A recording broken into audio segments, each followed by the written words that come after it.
ये आएगा वैसे दोबारा से हमें जब स्टेबिलिटी पढ़ेंगे। हेडिंग लिख लिया भाई, stability of resonating substance.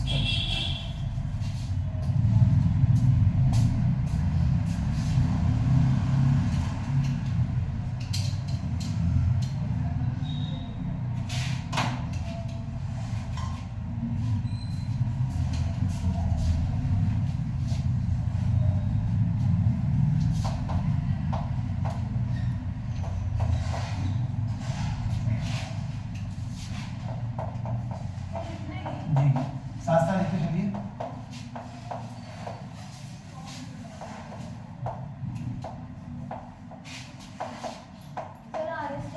Resonating structures.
अभी लिख लो, मैं पूरा समझाऊंगा।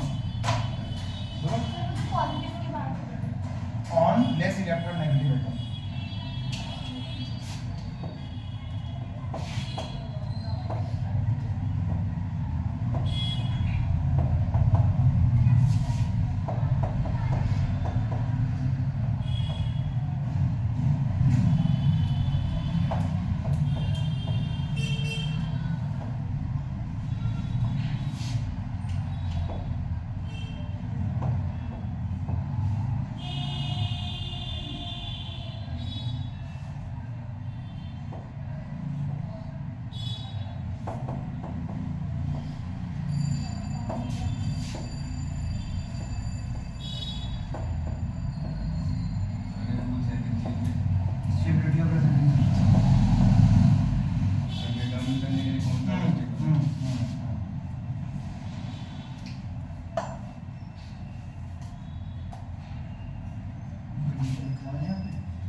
हम लोगों को क्या सीखना है भाई, अपना stability of the resonating structure. ठीक है, रेजोनेटिंग स्ट्रक्चर को डिटरमाइन करने के लिए हमारे पास ये 5 रूल है। ठीक है, सबसे पहली चीज ये है कि आप जब भी किसी भी स्ट्रक्चर को अगर अरेंज करते हैं कि भाई कौन ज्यादा स्टेबल है कौन कम स्टेबल है, आपको तो ये 5 रूल को फॉलो करना है, पहली चीज। और दूसरी चीज की सीक्वेंस यही रहेगा। ऐसा नहीं है कि कोई भी स्ट्रक्चर को डिटरमाइन करने के लिए आप सीधा 3rd पॉइंट पे आ गए या सीधा 4th पे आ गए, नहीं, आपको स्टार्ट फर्स्ट से ही करना है। मेरी बात समझ में आ रही है? पहले first, second, then third, then fourth and then fifth. जो भी हमें पॉइंट पे स्टेबिलिटी मिल जाती है वहीं पे छोड़ देंगे, खत्म बात। ठीक है, यहाँ पर सबसे पहला रूल क्या है कि न्यूट्रल जो रेजोनेटिंग स्ट्रक्चर होगा वो हमेशा ज्यादा स्टेबल होगा आपके चार्ज वाले से। दूसरा, जिस भी स्ट्रक्चर के अंदर पाई बॉन्ड ज्यादा प्रेजेंट होंगे वो ज्यादा स्टेबल होगा। पाई बॉन्ड सभी को क्लियर है भाई, डबल बॉन्ड वाला पाई बॉन्ड होता है। थर्ड क्या है कि आप देखो अगर आपका कोई भी रेजोनेटिंग स्ट्रक्चर है, ऑब्वियस बात है कि उसके ऊपर नेगेटिव आएगा और कहीं ना कहीं पॉजिटिव भी आएगा। ठीक है, तो मुझे बताओ जो नेगेटिव होगा वो आपका किसके ऊपर रहना पसंद करता है, जो कि आपका एक इलेक्ट्रॉन नेगेटिव एलिमेंट है। क्यों? क्योंकि वो उसे पकड़ के रखेगा, स्टेबल करके रखेगा। क्लियर? तो negative charge on the electron negative वो ज्यादा स्टेबल होगा। ठीक है, और positive less electron negative element पे। मुझे बात बताओ, अगर कोई मोर इलेक्ट्रॉन नेगेटिव एलिमेंट है और उसके ऊपर पॉजिटिव चार्ज है तो वो स्टेबल है कि कम स्टेबल होगा? वो कम स्टेबल होगा। समझ में आया? इलेक्ट्रॉन नेगेटिव के ऊपर नेगेटिव ज्यादा stable, positive come stable. Is it clear? Aman clear? ठीक है। फोर्थ क्या है? Charge separation will be closest. मतलब जब भी अगर हमारे पास मान लीजिए कि ये तीनों फैक्टर फेल हो जाते हैं और हम फोर्थ पे आते हैं तो प्लस माइनस एक दूसरे से जितना पास होंगे जिस स्ट्रक्चर में वो ज्यादा स्टेबल होगा। And the last one, like charges do not present on the adjacent atom. या ये कह सकते हैं कि कोई भी दो चार्ज जो सेम है, आइदर बोथ आर प्लस और बोथ आर माइनस, वो आजू बाजू में नहीं होने चाहिए, वो सबसे कम स्टेबल माना जाएगा। इतना क्लियर है क्या? चलिए क्वेश्चंस पे स्टार्ट करते हैं वहां। देखिए अब ये है ओके। सबसे पहला पॉइंट क्या है? न्यूट्रल या चार्ज। हाँ, कहा पहले थर्ड वाला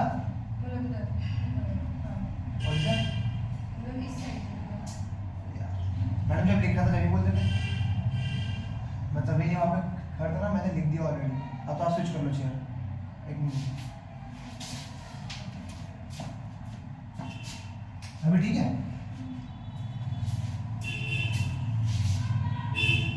चलिए ओके। सो देखो हमारे पास फर्स्ट पॉइंट क्या है? न्यूट्रल, रेजोनेटिंग या फिर चार्ज। मुझे बताओ ये दोनों चार्ज है कि न्यूट्रल है? केवल फर्स्ट कंपेयर कर रहे हैं हम लोग। बोथ आर न्यूट्रल और चार्ज, या एक न्यूट्रल एक चार्ज? दोनों चार्ज है, बिकॉज़ दोनों के ऊपर प्लस माइनस दिया हुआ, मतलब प्लस प्लस दिए हुए। तो मतलब पहला रूल तो फेल हो गया। सेकंड पे, सेकंड क्या बोलता है? Number of pi bond check करने हैं। मुझे बताओ इसमें कितने पाई बॉन्ड है? एक भी नहीं है। इसमें कितने हैं? तो यहीं पे समझ आ गया कौन ज्यादा स्टेबल होगा, ए या बी? बी ज्यादा स्टेबल होगा। Am I clear? तो यहाँ पर हमारा बी ज्यादा स्टेबल होगा, बस खत्म हो गया। जहाँ पे मिल गया वही छोड़ के खत्म कर देंगे। बोलिए क्लियर है? मैडम मिलेगा ना, कहीं ना कहीं तो कुछ ना कुछ तो मिलेगा ही मिलेगा जब क्वेश्चन आएगा। ठीक है, इतना क्लियर है? चलिए आगे चलते हैं इस क्वेश्चन पे। मुझे बताइए चार्ज और न्यूट्रल। चार्ज तो वो का बोला तो है नहीं कॉन्सेप्ट, हटा दो। ठीक है, स्टेबिलिटी ऑफ पाई बॉन्ड के बेसिस पे क्या आएगा आंसर कि नहीं आएगा? क्यों? दोनों में एक एक पाई बॉन्ड है। सुनाइए, समझ आ रहा है? ठीक है, दोनों में एक एक पाई बॉन्ड है, समझ? ठीक है, आगे बढ़ते हैं। स्टेबिलिटी कैसा चार्ज है? नेगेटिव और नेगेटिव चार्ज है। तो नेगेटिव बताओ यहाँ पर किसके ऊपर है? Oxygen, sorry carbon, carbon. ठीक है, कार्बन बोलेंगे, कार्बन। यहाँ किसके ऊपर है? तो मुझे बताओ ज्यादा इलेक्ट्रॉन नेगेटिव एलिमेंट कौन है? कार्बन की ऑक्सीजन। तो माइनस जिसके ऊपर होगा वो कैसा होना चाहिए? इलेक्ट्रॉन नेगेटिव होना चाहिए। तो ज्यादा स्टेबल ए या बी? क्लियर है? हम आगे नहीं जाएंगे जब तक हम लोगों को नहीं मिलेगा। हाँ, अगर यहाँ पे भी ओ में होता तो मैं आगे लेकर जाता। सर अगले वाले को कैसे? अभी से कोशिश कहा प्लस लगाना चाह रहा है? अरे जो नेगेटिव का यहाँ पे वो, हाँ यहाँ पे वो प्लस का होता तो देख, अब तुम्हारा क्या है ना, सुनो, हाइपोथेटिकल क्वेश्चन मत बनाओ। ठीक है, रेजोनेटिंग स्ट्रक्चर जब बनेंगे ना तो वो हमेशा बन के ही ऐसे आते हैं कि आप स्टेबिलिटी निकाल सको उनकी, और निकाली जाएगी। हाइपोथेटिकल नहीं कि इसके ऊपर प्लस इसके ऊपर माइनस, ये कोई हाइपोथेटिकल कॉन्सेप्ट नहीं है, ठीक है। रेजोनेटिंग स्ट्रक्चर प्रॉपर बनेंगे उसकी निकालोगे, अपने आप से यहाँ प्लस यहाँ माइनस नहीं। समझ में आ गया? जितने भी चीजें हम लोगों ने पढ़ी है अब तक, इंडक्टिव और दो ही पढ़ी है, रेजोनेंस, तो कोई हाइपोथेटिकल नहीं है। बात समझ में आई? अपनी मर्जी से कुछ नहीं करना है कि सर स्कॉट आके यहाँ लगा दो, स्कॉट आके यहाँ लगा दो तो क्या होगा, वो नेमिंग तक था, ठीक है, बट रियलिटी में नहीं है, क्योंकि तुम्हारे एक के चेंज करने से बहुत सारी केमिकल प्रॉपर्टीज चेंज हो जाती है, तो वो मॉलिक्यूल वो नहीं रह गया जो होना चाहिए था। हमारे क्लियर? चलिए ओके।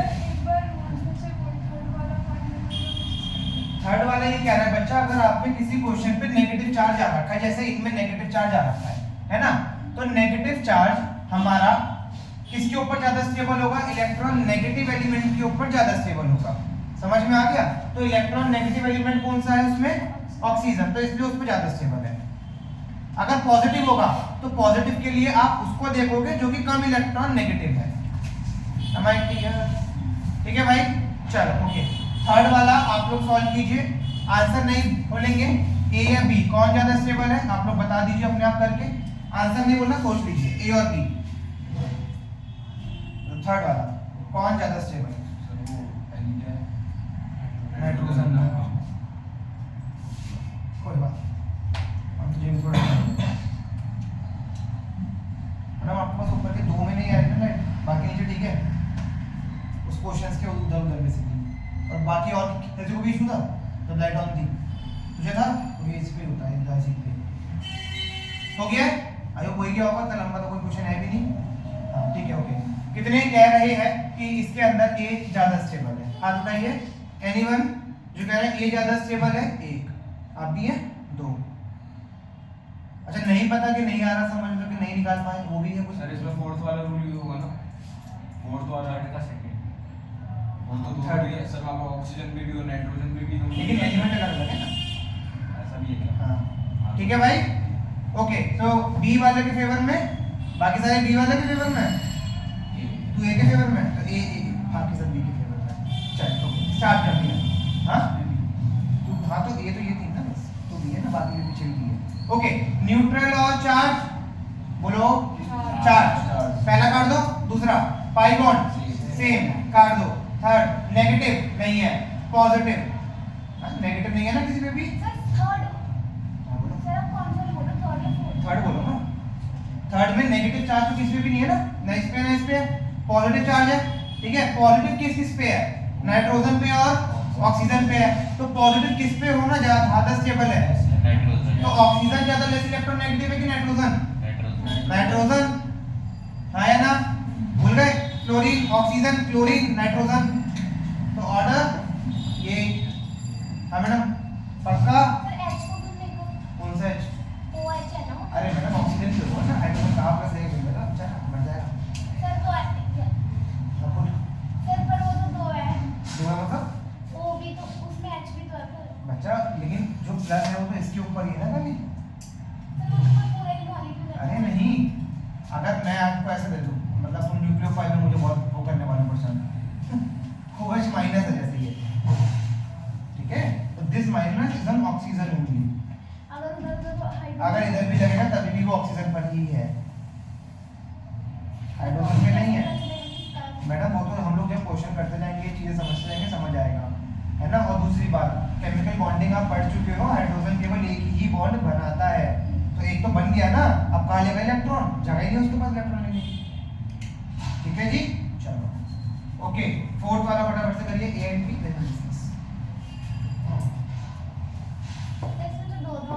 अब आप देखो क्या करना है, इजी है, इसमें एमसीक्यू मिलता है, which of the following is है ना, लीस्ट स्टेबल, या ऑर्डर आ सकता है, कुछ भी आ सकता है आप लोग के एग्जाम में, ठीक है। डन है क्या? हो गया? कौन लग रहा है? अच्छा ठीक है, हो गया।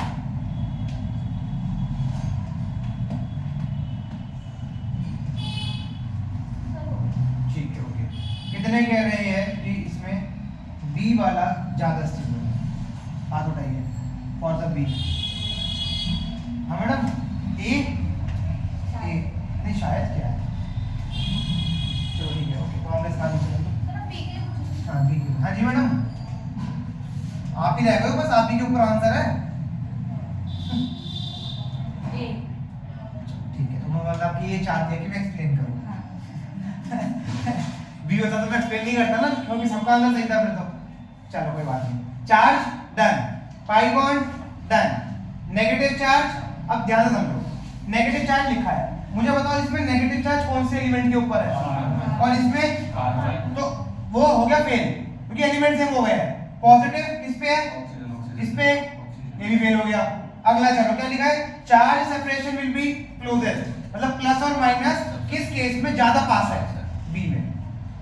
इसमें ये रहा, इसमें ये रहा, दिख रहा है? ठीक है, आधी 6 होता है पहले से नहीं दिख रहा है, बेचारी 6 बाहर निकल गई है ऐसा ना। ठीक है भाई, इतना क्लियर है? तो B is more stable than kind of, सारे बी आ गए, बाय चांस की बात है, बच्चा को बात। अब आप लोग नोट कर सकते हैं सर स्टेबिलिटी निकालने का कुछ रीजन है पर्टिकुलर? हाँ, उस पे रिएक्टिविटी बेस्ड है, अब जिससे हम रिएक्टिविटी बाद में देखेंगे आगे।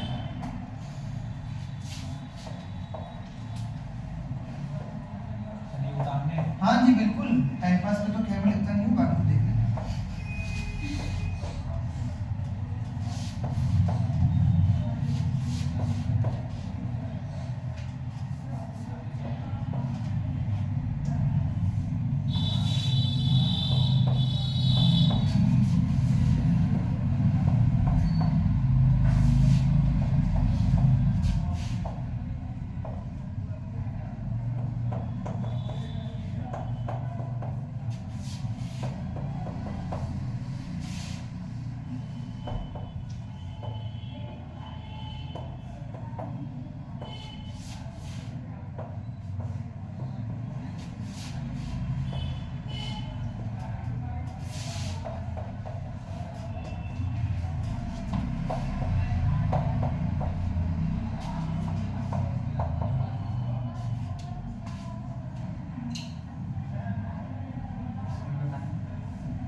इन पांचों में आपको डिक्रीजिंग ऑर्डर अरेंज करना है, डिक्रीजिंग ऑर्डर जी, स्टेबिलिटी। यहाँ पर ना कई बार देखो, हमने जो लास्ट क्लास में बनाया था, इसका नाम क्या है, इसका नाम क्लोरोबेंजीन, राइट। जैसे लास्ट क्लास में हम लोगों ने फेनॉल का मैंने सिखाया था आप लोगों को, राइट, रेजोनेंस में फेनॉल बनाया है। तो कई बार ना आपको ऐसा क्वेश्चन आ सकता है 3 नंबर में कि draw the resonating structure of phenol and as well as arrange in the stability order, जो उनके स्ट्रक्चर बनेंगे। वैसे ऑलमोस्ट स्टेबिलिटी सेम ही आएगी, ठीक है जी। चलिए गो करिए, और आप लोग अपने आप से अरेंज कीजिएगा इनको विदाउट एनी डिस्कशन प्लीज।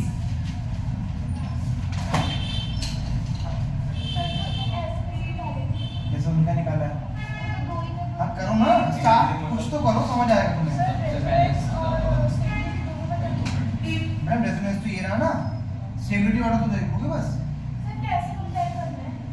ये 5 है, इन पांचों में सबसे ज्यादा स्टेबल कौन है, इन फैक्टर्स से अकॉर्डिंगली स्टार्ट करते चलो इसको, बस चल।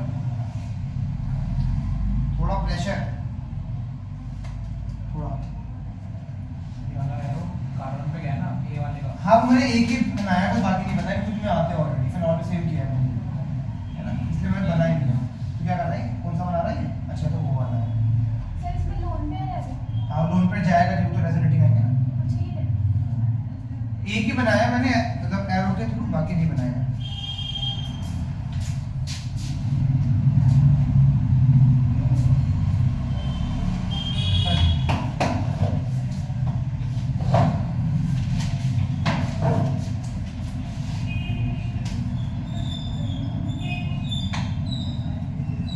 इतना बना भी ले, ये स्ट्रक्चर बना, ABCD हो गए, फिर अरेंज कर ले, वो वही लिख दियो, ABCD लिख दियो फिर। चल बना तो है यही, पहले सबसे आगे स्टेबल लिखना है ना। हाँ डिक्रीजिंग ऑर्डर मैं ऐसे ही कर रहा हूँ। सीधा। फिर तुझे क्या है, तुझे वो फैसला बाद में क्वेश्चन लिख दूंगा, नहीं क्या फायदा होगा उससे, सुनता तो है नहीं।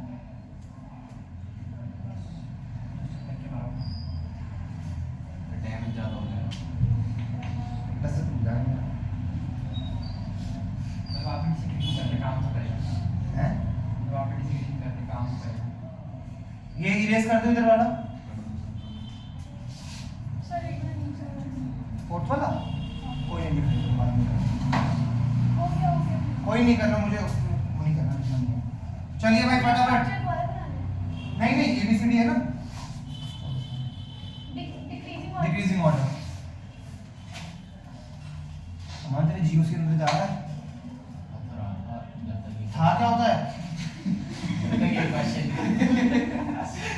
भैया था तो नहीं होना चाहिए है आ रहा है आंदो सर तो घर जाते रहो तो बिठा के आया करो फिर अगला यहाँ से लौट गया करो फिर घर जाया करो फिर लौट गया करो फिर आया करो फिर लौट गया करो ये और भी सेम ही तो है सेम कैसे होगा ये चार्ज है A और D सेम नहीं है। हाँ सर मेरा ना एक डाउट है अच्छा सबसे ज्यादा है हाँ हाँ ए और बी की सेम हो जाएगी उसमें लोन पे आएगा कोई कुछ नहीं है लोन पेयर का मतलब तो कुछ तो जाएगा वो न्यूट्रल की तरह इसको ट्रीट कर लेना ए और ई हाँ तो लिख दे ए इज इक्वल टू ई खत्म बात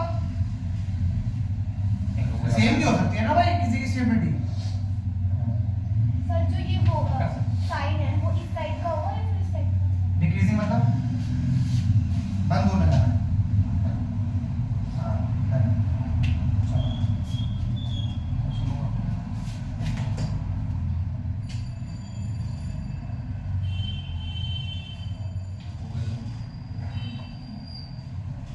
इसको ड्रॉ कर पहले 5 लिख दिया आपका रेजोनेटिव स्ट्रक्चर ऑफ फ्लोरोबेंजीन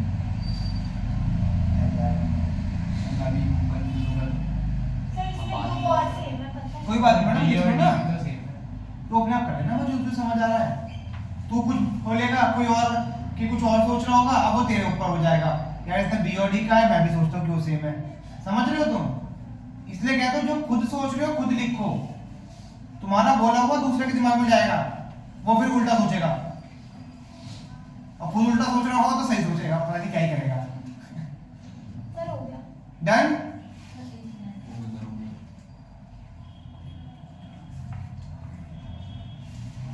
आदि done Navjot done sir sir हाँ। वो उस साइड से भी क्लोज हो और इस साइड से भी क्लोज तो दोनों सेम आ रहे हैं पोजीशन नंबर दे लो 1 2 3 1 2 3 सेम आ रहे हैं क्या बॉन्ड के थ्रू जाके नंबर काउंट करो मतलब इस साइड के नंबर काउंट ऐसे जैसे दो उधर है ना तो एक मतलब इधर का इधर से देख लो चार्ज कितने पे आ रहा है इधर से इधर का देख लो चार्ज कितने पे आ रहा है अगर वो सेम नंबर है सेम है डन क्या हो गया समीक्षा स्टार्ट करें चलो आज यूट्यूब पर मोड में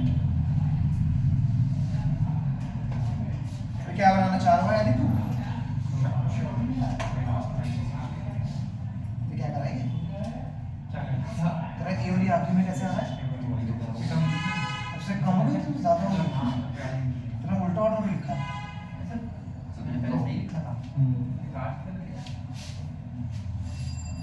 इसके ऊपर चाहे तो आप लोग ना क्वेश्चन लिख लीजिएगा in the form of question कि draw the resonating structures of fluorobenzene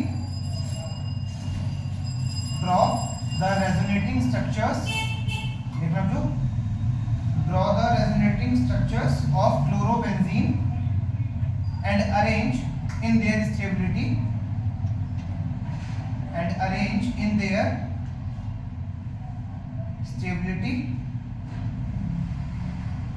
in decreasing order.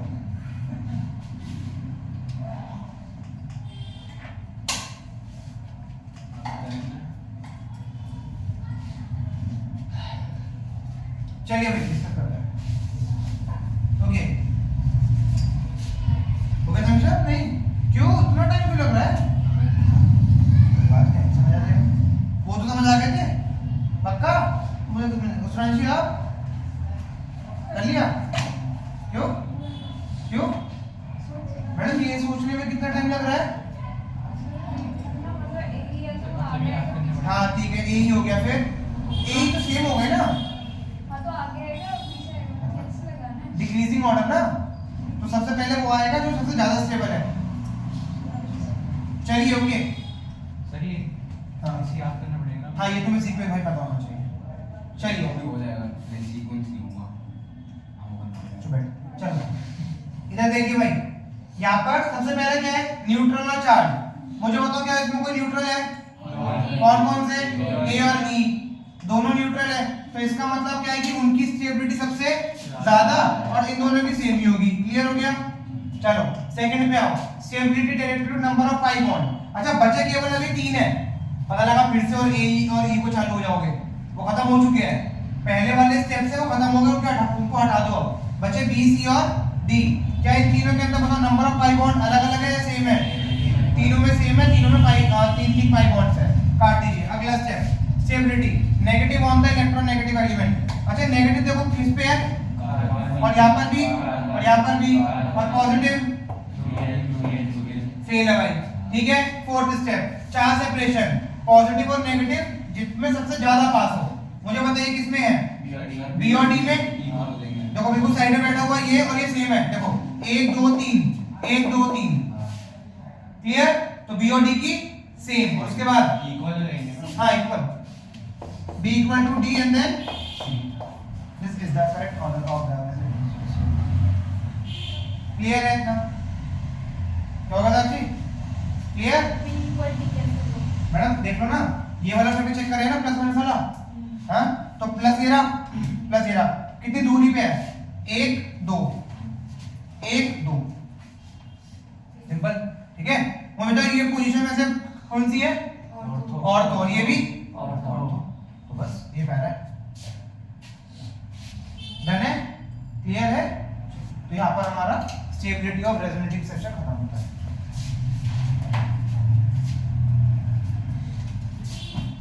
Next third लिखेंगे मेसोमेरिक इफेक्ट, MESO नहीं रहता खत्म, पूरा थर्ड पढ़ रहे हैं हम लोग। Mesomeric effect MESOMERIC।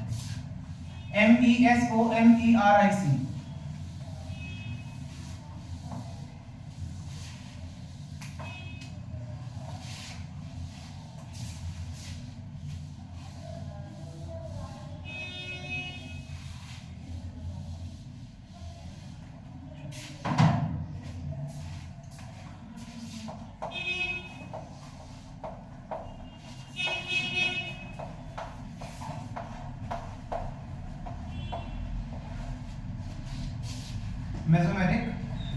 ठीक है, देखिए जैसे हम लोगों का इंडक्टिव इफेक्ट था, ठीक है, तो इंडक्टिव इफेक्ट में उसका सिंबल क्या था? प्लस आई और माइनस आई, मतलब आई से हम लोग रिप्रेजेंट कर रहे थे, राइट? रेजोनेंस को आर से रिप्रेजेंट करते हैं, मेसोमेरिक को एम।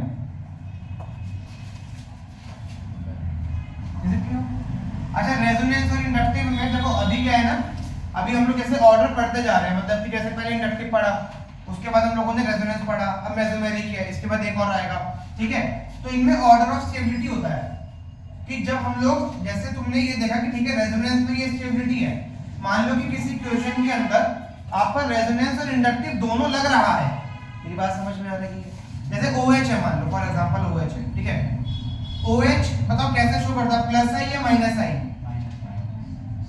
OH प्लस आई और माइनस आई खींचता है ना, और प्लस आर या minus R? OH plus R या माइनस आर? अबे लोन पेयर देगा या नहीं देगा, सिंपल सी तो बात है। हाँ जी, लोन पेयर देगा तो प्लस आर। अब एक बात समझो, वो एक तरफ तो खींच रहा है और एक तरफ दे रहा है, हम क्या वो करेंगे? हमें एक नेट तो निकालना पड़ेगा। बात समझ में आई? तो हमेशा ध्यान रखिएगा, रेजोनेंस और इंडक्टिव में हमेशा रेजोनेंस हायर होता है। क्या हायर होता है? रेजोनेंस। क्लियर है? मतलब रेजोनेंस हमारा एक मेजर फैक्टर है ओवर द इंडक्टिव। एक दो केसेस है जो थोड़े से अलग होंगे, तो हम लोग क्वेश्चन प्रैक्टिस में देखेंगे। क्लियर है इतना? ठीक है भाई, तो अभी फिलहाल के लिए मैंने क्या बोला कि रेजोनेंस की प्रायोरिटी ज्यादा होगी किससे? इंडक्टिव से। ठीक। अच्छा जब हम लोगों ने रेजोनेंस पढ़ा था, तो रेजोनेंस में मैंने आप लोगों को लिखवाया था कि जो भी लोन पेयर है, या वहां पर मैंने एक वर्ड और यूज किया था, एनी काइंड ऑफ चार्ज। याद आ रहा है? एनी काइंड ऑफ चार्ज, चाहे प्लस चार्ज हो, चाहे माइनस चार्ज हो, चाहे रेडिकल हो, या लोन पेयर हो, अगर वो ऑल्टरनेट की प्रेजेंस में घूमने जा रहा है तो उसको बोलते थे हम लोग क्या, रेजोनेंस। भाई याद आ रहा है, मैडम याद आ रहा है कुछ ऐसा था? कार्बन के ऊपर एक इलेक्ट्रॉन पढ़ लेंगे, आगे कोई इशू नहीं है, अभी अभी आ जाएगा, आज क्लास में आ जाएगा। इतना क्लियर है भाई, याद आ रहा है? आदि इधर पीछे नवजोत है ना मैडम, आ रहा है नहीं? क्या हो गया, नींद में क्यों? ठीक है, तो मैं क्या बोल रहा हूं कि अगर आपका कोई भी charge positive, negative, lone pair या फ्री रेडिकल, या मतलब फ्री रेडिकल का मतलब इलेक्ट्रॉन अगर घूमने जा रहा है तो उसको हमने बोल दिया resonance. Is it clear? Resonance की कंडीशन क्या थी सर? Alternate double bonds. ठीक है, इसकी भी वही सेम कंडीशन है, क्या, ऑल्टरनेट पे डबल बॉन्ड होना चाहिए। ठीक है, इसके अंदर भी कोई घूमने जाता है, इसके अंदर भी कोई घूमने जाता है। अब क्वेश्चन ये उठता है कि ये जो हमारा मेसोमेरिक इफेक्ट है ना, ये बिल्कुल एज इट इज सेम है रेजोनेंस के, बिल्कुल एज इट इज सेम है रेजोनेंस के, कोई डिफरेंस नहीं है। तुम जब एनसीईआरटी उठा के देखोगे वहां पे लिख रखा है उसने कि रेजोनेंस और we can say the mesomeric effect, but हम लोग थोड़ा सा इसको ना कहीं हल्का सा अलग तरीके से भी डील करते हैं। एक बेसिक सा डिफरेंस है, वो भी एक्चुअली में डिफरेंस नहीं है, बस हम लोगों ने बना रखा है ताकि आप लोग क्वेश्चन जब करेंगे तो आपको समझ आ जाएगा कि आपको कहां पर क्या क्या चीजें लगानी है। हमारे क्लियर? मुझे बात बताओ, मैंने रेजोनेंस में जैसे अभी 2-3 बार ऑलरेडी मैं रिपीट कर चुका हूं, रेजोनेंस में कौन कौन घूमने जा रहा है? Charge, positive, negative, free radical या फिर लोन पेयर। मेसोमेरिक के अंदर जो घूमने जाएगा वो केवल लोन पेयर होता है। समझ में आया भाई? बेसिक डिफरेंस बस इतना सही है, इसमें और कोई डिफरेंस नहीं है। रेजोनेंस के अंदर पॉजिटिव और नेगेटिव दोनों चार्जेस भी घूमने जाते हैं, लेकिन मेसोमेरिक के अंदर आपका केवल और केवल लोन पेयर ही घूमने जाता है। हमारी क्लियर? हमारा ठीक है भाई, पक्का अच्छे से क्लियर, भूलोगे नहीं? ठीक है, ओके। अब जैसे मान लो मैंने यहाँ पर लिखा आपका OH है, ठीक है, और यहाँ पर मान लीजिए मैंने लिखा ये, इस पे प्लस चार्ज, यहाँ पर नहीं। मुझे बताओ क्या ये लोन पेयर अंदर घूमने जाएगा कि नहीं जाएगा? भाई जाएगा, क्लियर है? तो मुझे बताओ ये OH ग्रुप कैसे बिहेव कर रहा है? बिहेव एज अ रेजोनेंस तुम लोग कहोगे क्योंकि प्लस आ रहा है, लोन पेयर जा रहा है। बोलो भाई, पक्का है ना? तो अब देखो, लेकिन मैंने अभी आपको क्या पढ़ाया कि अगर लोन पेयर जा रहा है तो उसको आप किस नाम से बोलोगे? मेसोमेरिक। क्लियर है? तो इसको क्या बोलोगे? This shows plus M group, ना कि रेजोनेंस। मतलब रेजोनेंस एंड मेसोमेरिक में जो प्रायोरिटी होती है वो मेसोमेरिक की होती है। जी क्लियर? क्लियर? जल्दी बोलो हाँ या ना। अभी चल रहा है, खत्म नहीं हुआ है, अभी चल रहा है और समझा रहा हूँ। इतना क्लियर क्या जो मैंने बोला, हालांकि मैंने कुछ ज्यादा नहीं पढ़ाया है, मैंने बस एक लाइन का स्टेटमेंट दिया है अभी तक कि अगर लोन पेयर जा रहा है तो मेसोमेरिक, चार्ज जा रहे हैं तो रेजोनेंस। खत्म हो गया। सर तो डिफरेंस ज्यादा नहीं है तो क्वेश्चन पे क्या इफेक्ट पड़ेगा? क्वेश्चन पे तुम जब लगाओगे तो मेसोमेरिक लगाओगे, मैंने बोला कि मेसोमेरिक की प्रायोरिटी ज्यादा है। अभी देखिए तो यहीं पे समझाओ, हाँ लोन पेयर वो है ही वही। अब देखो जैसे ये है, मुझे बताओ पॉजिटिव है ना, ये बेंजीन की रिंग है, ठीक है भाई, मुझे बताओ क्या ये पॉजिटिव रिंग में घूमने जाएगा? नहीं जाएगा। आया ना, जल्दी बोलो। हाँ, ये पॉजिटिव रिंग में घूमने जाएगा कि नहीं जाएगा? कैसे आएगा? मैंने बनाया कार्बन डाइऑक्साइड। नहीं आएगा, कैसे नहीं आएगा? नहीं जाएगा। अच्छा जाएगा नहीं, कह रहा है जाएगा नहीं जाएगा, जल्दी बोलो। जाएगा वाले कौन है भैया? 1 2 तू भी है, 3 इधर, हाँ जी जाएगा वाले 3, तो नहीं जाएगा। रेजोनेंस की कंडीशन क्या है बच्चों? जल्दी बोल, अरे बोल, मैं 4 बार तो मैंने क्या दी? हाँ alternate double bond. Alternate double bond. अच्छा रेजोनेंस में कौन कौन जाता है? तो क्या इसमें ऑल्टरनेट पे डबल बॉन्ड नहीं है? क्या प्लस चार्ज नहीं है? तो जाएगा या नहीं जाएगा? तो नहीं क्या बोल रहे हो फिर? तो मैंने ज्यादा दिमाग लगा दिया। बोलिए हाँ, क्या हो गया? इधर ब्लैंक बेसिस। भाई अगर ऐसे रिस्पॉन्स देना तो बेकार है मेरा सच्ची में ऐसे पढ़ाना, इतना चिल्ला चिल्ला के।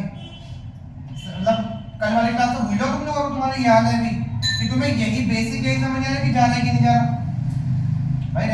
फूरियर क्लास दी है मैंने, बोलो पक्का?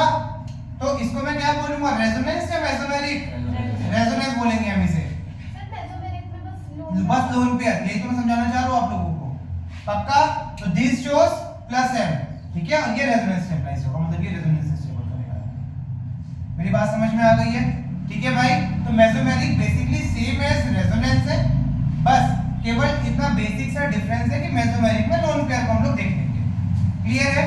तो एक बात बताओ, अगर हम लोग प्लस m ग्रुप की बात करेंगे तो कौन कौन होगा? जैसे एक तो OH हो गया और OCH3 हो गया, तो इसके ऑक्सीजन पर भी लोन पेयर होता है। क्लियर है? अच्छा माइनस m की बात करें, मुझे बताओ मोस्ट विथड्रॉइंग ग्रुप कौन सा है?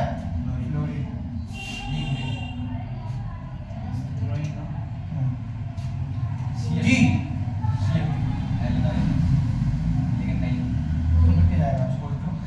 जी most withdrawing group,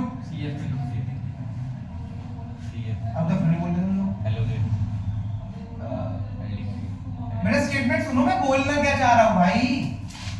most withdrawing group CF3। मेरा स्टेटमेंट सुनो, मैं क्या बोल रहा हूं।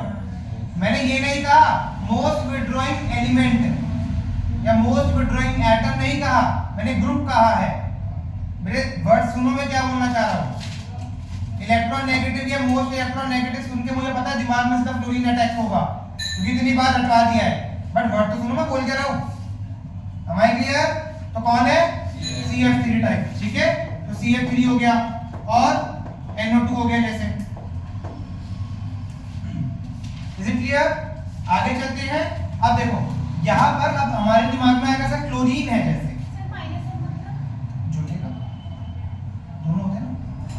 चलो अब एक बात समझो, इधर वापस आ जाओ। क्लोरीन है डबल बॉन्ड देगा। मतलब रिंग की इलेक्ट्रॉन डेंसिटी को छीने का बाद बेसिकली जो विथड्रॉइंग ग्रुप है ना वो माइनस m बिहेव करता है, सिंपल सा याद रखना, बस ज्यादा आपके दिमाग में लगा देना, ठीक है जी। चलिए ओके, अब क्लोरीन है। क्लोरीन के ऊपर कितने लोन पेयर होते हैं? 3 लोन पेयर होते हैं, तो वो भी रिंग में जाएगा। हमने रेजोनेंस में तो पढ़ा ही है और अभी करवाया भी है, तो बोलो सर मैंने प्लस m में क्यों नहीं लिखा होगा? लिख तो सकती है, आया ना? मैं हाँ आया ना, लिख सकते हैं, तो हम लोग लिख लेते हैं, लिखने में कुछ ट्राई तो है नहीं। फ्लोरीन नहीं आएगा, as you all know fluorine नहीं आएगा भाई, है ना भाई? नियत खराब है, उसको हम नहीं लगाएंगे। क्लियर? बट यहाँ पर अब एक चीज ध्यान रखना बस, जैसे मैंने आप लोगों को बताया कि मेसोमेरिक, रेजोनेंस और इंडक्टिव में टॉप प्रायोरिटी कौन है? मेसोमेरिक है, लेकिन ओनली इन हैलोजेंस, माइनस आई। भाई हैलोजेंस विथड्रॉइंग होते हैं थ्रू द इंडक्टिव, माइनस आई करेंगे तो माइनस आई डोमिनेटिंग करेगा प्लस m पे, ये ध्यान रखिएगा, वेरी इंपॉर्टेंट है। केवल हैलोजेंस के केसेस में बस, जनरल केस में मेसोमेरिक जीत रहा है हमेशा इंडक्टिव से, लेकिन only and only in the case of halogen inductive dominate करेगा। तो इसको स्पेशल केस की तरह याद रखिएगा। इतना क्लियर है? कल हम लोग क्वेश्चंस करने वाले हैं, तो वहां पर जितने टाइप के क्वेश्चंस होंगे हम लोग सब देख लेंगे। मतलब माइनस आई आ गया तो माइनस आई शो करेगा ना, लेकिन तू जो भी चीजें करवाएगा, स्टेबिलिटी जब हम लोग कल की क्लास में चेक करेंगे तो वहां पर हम लोग उसको माइनस आई मान के क्वेश्चन को अप्रोच करेंगे, ना कि प्लस है। बोलिए इतना क्लियर है? तो this is all about your mesomeric, ठीक है जी। जरा इसमें एक लाइन लिख लीजिए, मैं बोल रहा हूँ। Mesomeric is same as resonance, mesomeric is same as resonance,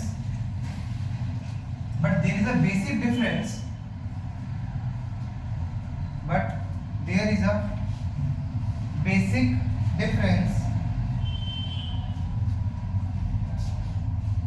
in the mesomeric,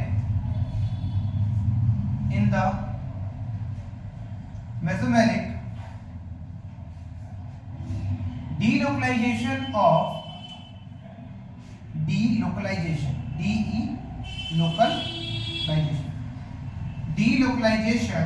bracket में कॉन्जुगेशन पढ़ा है, उसी को ही डीलोकलाइजेशन कहा जाता है। ठीक है जी, relocalization of electron of lone pair लिखिए आप, of lone pair of electron, of lone pair of electron will be considered only, will be considered only, will be considered only.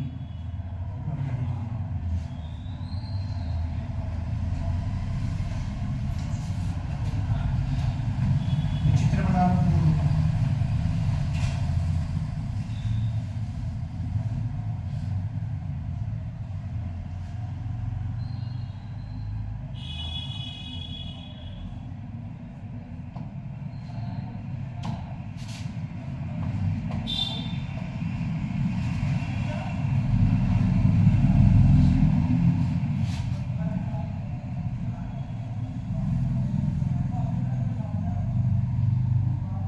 कल क्लास आने से पहले पढ़ के आइएगा प्लीज अच्छे से।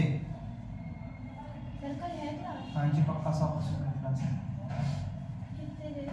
2 घंटे मिनिमम। सर इसमें जो आपने बोला कि डोमिनेट करेगा, इसका मतलब क्या है? मतलब अगर जैसे देखो क्या होता है ना कि जैसे भी ये OH है, जैसे OH है, अभी अगर आप देखोगे तो OH जो है प्लस M से डोमिनेट कर रहा है, लेकिन ये साथ साथ माइनस I भी तो शो कर रहा है। तो ये कार्बन और ऑक्सीजन है तो बॉन्ड भी तो खींचेगा ही और लोन पेयर के थ्रू देगा, तो इन दोनों में से जो डोमिनेटिंग होगा वो प्लस M होगा, मतलब जो फाइनल होगा वो देगा। इसमें क्या होगा, इसमें फाइनल वाला को छीन रहा होगा, इसके हाइड्रोजन से।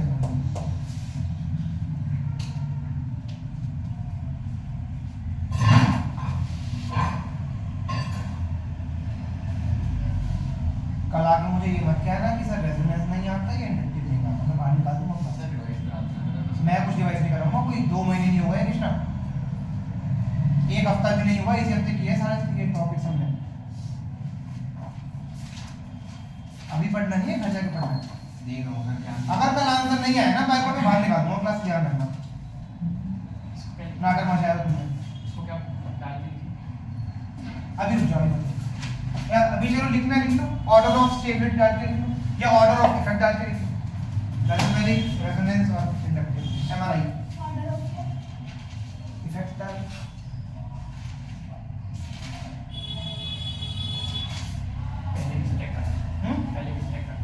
चेक नहीं है तो हम ये सब चीजें तुम्हें कल समझ आएंगी, अभी समझ भी नहीं आएंगी, क्योंकि अभी तो तुम लोग कॉन्सेप्ट सीख रहे हो, कॉन्सेप्ट को लगाना कैसे वो तो सीखा ही नहीं ना, अभी एप्लीकेशन तो सीखी नहीं, वो तो सीखने का लोग।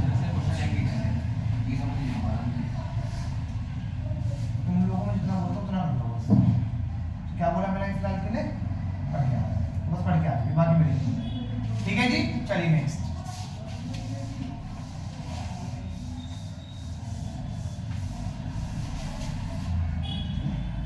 फोर्थ लिखेंगे, ये थर्ड था ना, मेसोमेरिक इंडक्टिव रेजोनेंस मेसोमेरिक हाइपरकॉन्जुगेशन।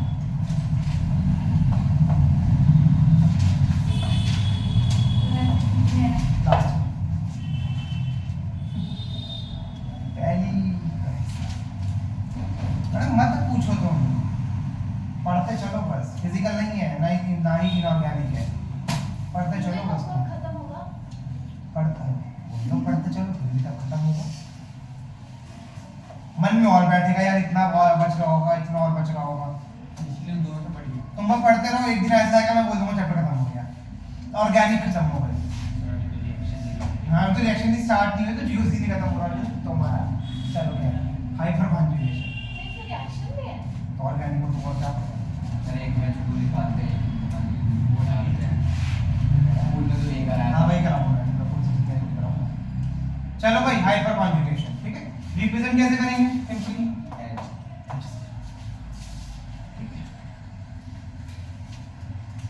चलो एक बार जरा इसमें एक स्टेटमेंट लिख लीजिए, उसके बाद ये पूरा एक ही वर्ड है हाइपरकॉन्जुगेशन, पूरा एक वर्ड है, ये दो अलग अलग वर्ड नहीं है, हाइपरकॉन्जुगेशन पूरा एक ही वर्ड है, ठीक है जी।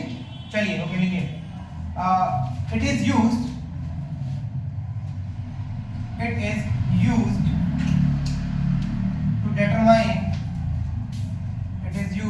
to determine the stability of carbocation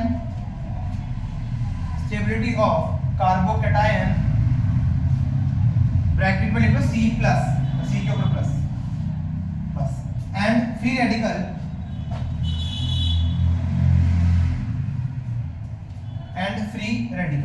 carbon बना लो ब्रैकेट में, उसके ऊपर डॉट लगा दो, एक इलेक्ट्रॉन बेसिकली। जैसे कार्बोकैटायन है ऐसे ही कार्बो एनायन भी हाँ होता है, लेकिन वो ये फ्री रेडिकल सर तो जैसे लोन पेयर होता है, इसमें लोन पेयर में 2 इलेक्ट्रॉन होते हैं और सिंगल है तो उसको फ्री रेडिकल बोलते हैं। सरफेस में कार्बो एनायन भी है।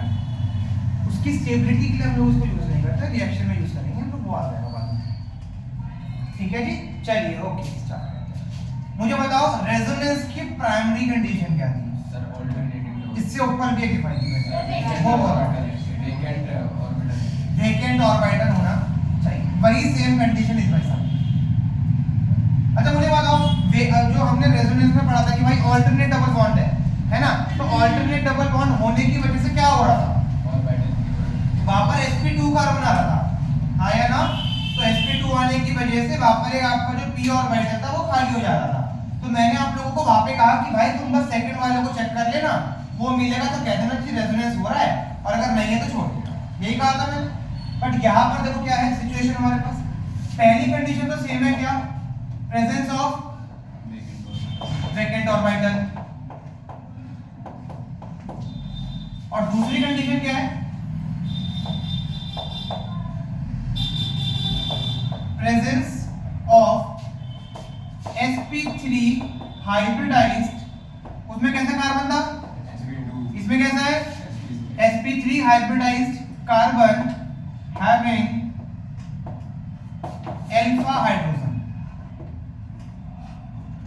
हैविंग अल्फा हाइड्रोजन, समझते हैं? टेंशन नहीं लेने का।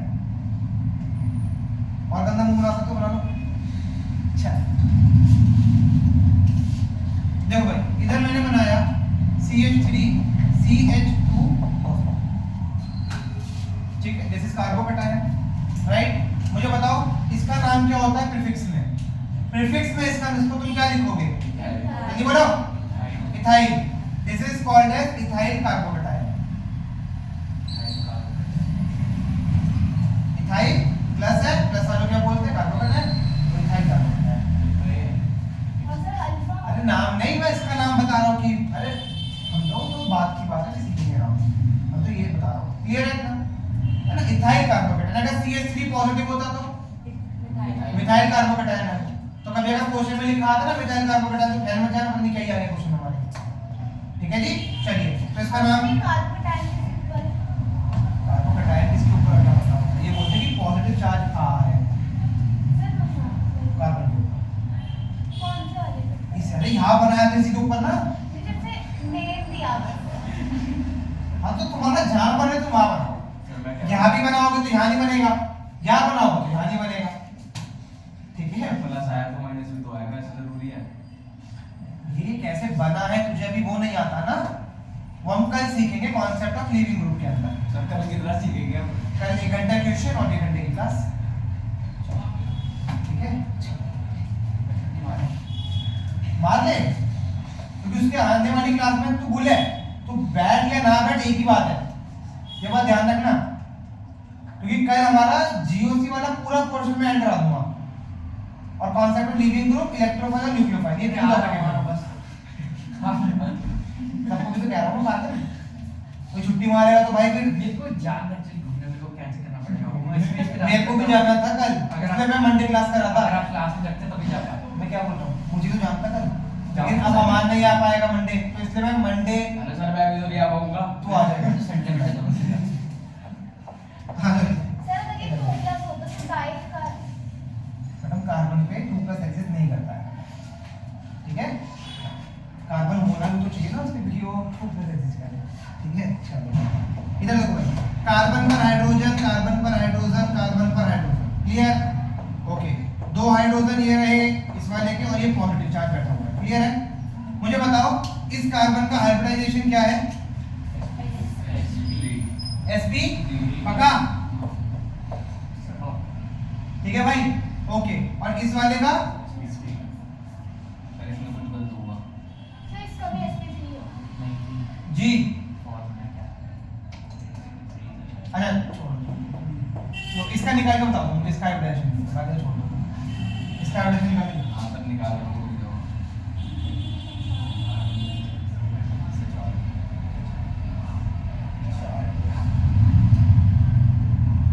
Sir SP2। हाँ जी, बाकी सर पॉइंट पे हो गया, रुक जाओ ना। जरा तो पॉइंट ले। रुको 4, अबे 4 और 3। तुम्हारी गाड़ी 4 पे अटकी रहेगी, उनके आंसर भी आ गए हैं। SP2 आएगी। सर SP 6 आ गया ना वो, तो SP सर 3 आ गया। सर तो SP2 हो गया। SP2 आ गई, हाँ सर आ गई। ठीक है, ओके।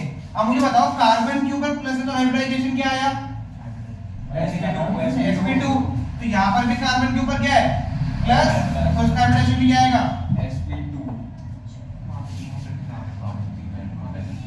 वो एक हाइड्रोजन से ही पूरा ग्रुप है ना, और ये मोनोवैलेंट में काउंट हो जाता है इसलिए। सर नहीं आ रहा। क्या नहीं आ रहा? तुम्हारा आंसर कैसे आता फिर? सर वो तो H3 थे ना, इसमें तो मैडम ये 3 काउंट करो ना, 2 ये और 1 ये रहा, मोनोवैलेंट है ये। ऑर्गेनिक मतलब एक्चुअली जब मैंने आप लोगों को पढ़ाया था ना, तो वहां पर मैंने आप लोगों को बताया था कि मोनोवैलेंट में हम हाइड्रोजन और हेलोजेंस को काउंट करेंगे, यही कहा था ना मैंने। बट एक्चुअल में क्या है, इसका निकालने की देखो, मोनोवैलेंट एटम का क्या मतलब है? जो एक बॉन्ड फॉर्म कर रहा है। यहाँ पर देखो ये एक ही बॉन्ड है ना इसके साथ, इसलिए इसको मोनोवैलेंट में भी हम लोग काउंट कर सकते हैं। अच्छा हाँ, तो सिंपल सी बात, जैसे आप लोगों को वो याद है क्या, कार्बन कार्बन के बीच में सिंगल बॉन्ड तो sp3, डबल तो sp2, ट्रिपल तो sp। कार्बन पे पॉजिटिव तो sp2 और नेगेटिव तो sp3 आएगा हमेशा, नो डाउट। नहीं वो आएगा ही सर वैसे SP2 बड़ी है। नहीं आएगा, ठीक है इतना। अब देखिए इधर आओ, यहाँ पर sp2 आया, इसका मतलब इसका एक p ऑर्बिटल खाली होगा, पक्का? ये रहा p ऑर्बिटल, ठीक है। क्या इसकी फर्स्ट कंडीशन सेटिस्फाई हो गई है? Vacant of p orbital. इसलिए देखो हमने क्या लिखा है वहां पे, पढ़ो स्टेटमेंट में, to determine the stability of carbocation and field. Sir इनमें से फ्री रेडिकल फ्री रेडिकल बात समझ में आई? तो कार्बोकैटायन अगर होगा तो p ऑर्बिटल अपने आप खाली आएगा, क्योंकि वो हमेशा sp2 होगा। समझ क्लियर? पक्का? ठीक है जी, ओके। ये लोन पेयर है जो आपने बताया क्या है? मैडम कौन खाली है? p की शेप कैसी होती है?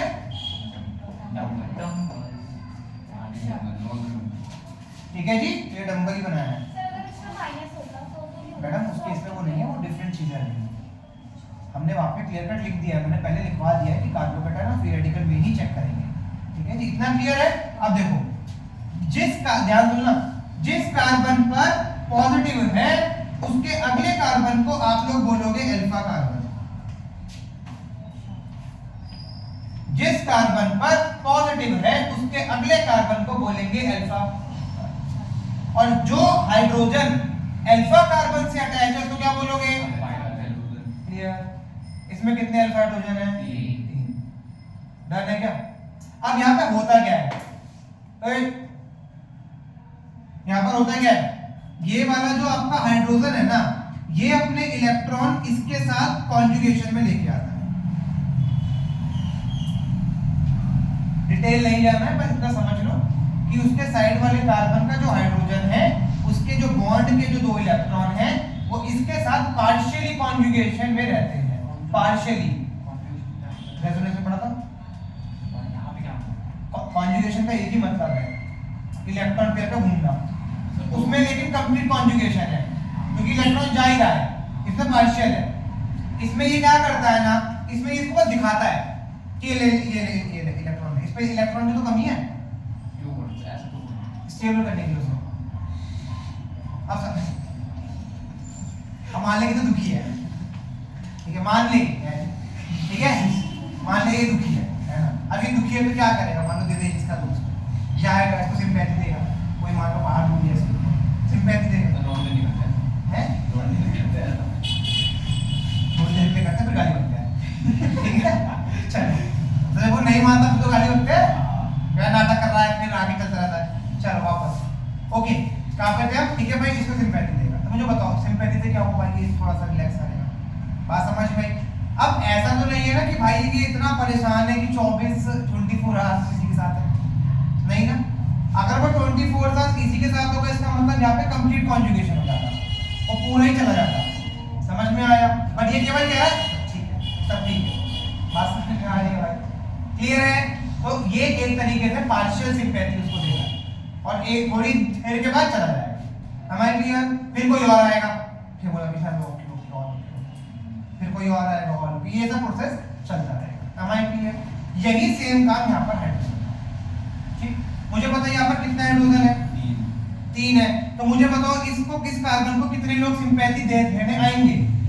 3 बार आएंगे। पहले ये रहेगा थोड़ी देर, फिर ये वापस आएगा, फिर ये जाएगा, फिर वो वापस आएगा, फिर ये जाएगा, फिर ये आएगा, फिर ये जाएगा। मतलब बेसिकली ये प्रोसेस चलता रहेगा। 3 ही तो जाएंगे। अरे तो गए फिर पार्शियल कॉन्जुगेशन मैडम, जैसे थोड़ी देर के लिए गया फिर वापस आ जाएगा, फिर कोई और जाएगा। सर जब वो जाएगा थोड़ी देर के लिए तो बॉन्ड हो भी जाएगा।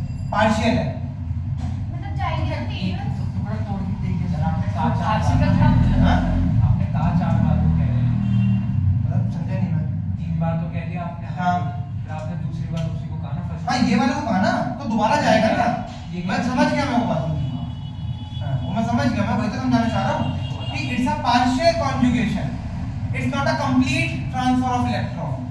लोन पेयर में ध्यान रखो, लोन पेयर में पूरा पेयर उठ के जा रहा है, एक बॉन्ड का फॉर्मेशन हो रहा है। यहाँ पर कोई फॉर्मेशन नहीं है, ये कह रहा है बस ले पकड़, सिंपैथी ले ले, ठीक है, हो गया स्टेबल, वापस आ जाएगा, फिर कोई और जाएगा। हाँ हाँ, बस दिखा रहा है उसे। ये बात समझ आ रही है? बेसिकली उसको लालच दे रहा है कि नहीं तू स्टेबल है, हम तेरे साथ हैं। बात समझ में आ गई? कई बात तुम परेशान हो, तुम्हारा कोई दोस्त कहता है मैं तेरे साथ हूँ, है ना? वी फील कॉन्फिडेंट थोड़ा बहुत। तुम लोग अभी स्टेज पे नहीं पहुंचे ना, पहुंच जाओ तो तुम्हें लगे जाएगा, खासकर एग्जाम्स में कॉलेज के। ठीक है भाई, इतना क्लियर है? जब सुबह हो गया मैंने नहीं पढ़ा, तुम्हारा दोस्त बोले अरे मेरे पीछे बैठा, मैं दिखा दूंगा, देख फिर भगवान ने तो मान लिया उस टाइम पे। बात समझ में आ गई भाई? ठीक है, तो वही ये वाला सेम केस है। ठीक है जी, तो मुझे बताओ ये जो कार्बन है ये कितने हाइड्रोजन से बच्चा स्टेबल हो रहा है? 3। तो क्या बोलेंगे इसके अंदर +3 अल्फा हाइड्रोजन का 3 अल्फा हाइड्रोजन का हाइपर कॉन्जुगेशन बनता है। तो मुझे बताओ हाइपर कॉन्जुगेशन होने की कंडीशन क्या है? एक तो वैकेंट पी ऑर्बिट है, वो तो होगा ही होगा बिकॉज़ कार्बोकेटाइन की बात कर रहे हैं। डन है? sp3 कार्बन, ध्यान रखना उसके पड़ोस में sp3 कार्बन होना मैंडेटरी है। अगर उसके पड़ोस में sp3 नहीं है तो वो हाइपर कॉन्जुगेशन शो नहीं करेगा। क्लियर? और sp3 होने के साथ साथ उसके ऊपर हाइड्रोजन भी होने चाहिए। क्लियर है क्या? पक्का? सर कोई और एलिमेंट नहीं कर सकता, बस हाइड्रोजन। कृष्णा वो स्टेटमेंट जो पढ़ी आ जाओ। ये मुझे अच्छा नंबरिंग कर देते हैं 1 2 3। ओके, मुझे बताओ इसमें अल्फा कार्बन कौन सा है? 1 और 3 या खाली 1 या खाली 3? 1 और 3 पक्का? मैंने क्या बोला? लगता हुआ होना चाहिए। क्लियर है क्या? ठीक है भाई, तो मुझे बताओ उस कार्बन को सिंपैथी देने के लिए कितने हाइड्रोजन है उसके पड़ोस में? 6। डन है भाई? 6 हाइड्रोजन। इस पे कितने थे? ज्यादा सिंपैथी किसको मिलेगी? 7 ज्यादा कौन, ये या वो? क्लियर है? ठीक है भाई? प्रोफाइल कार्बोकेटाइन नहीं, ये प्रोफाइल कार्बोकेटाइन नहीं है। ये नहीं है प्रोफाइल। प्रोफाइल जब होता जब पहले नंबर पे होता, वो सेकंड पे है। ये आइसो है, आइसो प्रोफाइल कार्बोकेटाइन है। जहां पढ़ के आया था। ठीक है भाई, दिस इज क्लियर? ठीक है, तो भाई ये ज्यादा स्टेबल है इससे।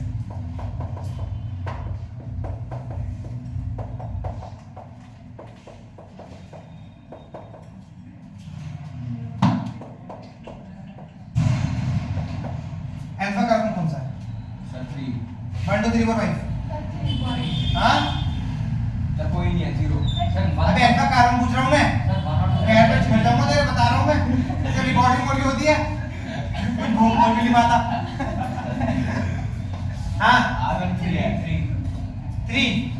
ठीक है पक्का? और अल्फा हाइड्रोजन कितने हैं? 0। जीरो, डन है पक्का। तो मतलब क्या इसको कोई सिंपैथी देने वाला है? क्या समझ आया? तो जा मतलब लेस स्टेबल है, मतलब देखो स्टेबिलिटी हमेशा कंपेयर की जाती है।